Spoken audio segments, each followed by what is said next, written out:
आज आणली होती कोथिंबीर बाजारातनं भरपूरशी। तर चला बनवूया आज कोथिंबीर वडी। घेतला आहे कोथिंबीर बारीक चिरून, त्यात टाकला 2 कप बेसन, अर्धी वाटी तांदळाचं पीठ, त्यात टाकला लाल तिखट, त्यात टाकूया जिरं, हळद, आपले साधे सोपे मसाले आहेत, जिरा, त्यात नंतर टाकूया आलं, तीळ टाकूया 2-3 चमचे, त्यात टाकूया आलं, हिरवी मिरची, लसणाची पेस्ट ती भरपूर टाकूया।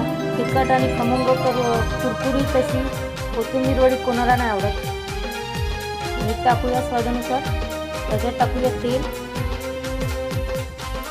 आणि मळून घेऊया याला।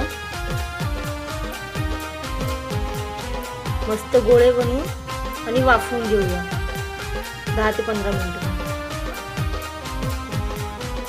मस्त वाफले ना गोळे, आता कट करून घेऊया ना आणि शॅलो फ्राय करून घेऊया। आवडली तुम्हाला रेसिपी तर प्लीज लाईक करा, सबस्क्राईब करा चॅनलला आणि शेअर करा मित्रांसोबत।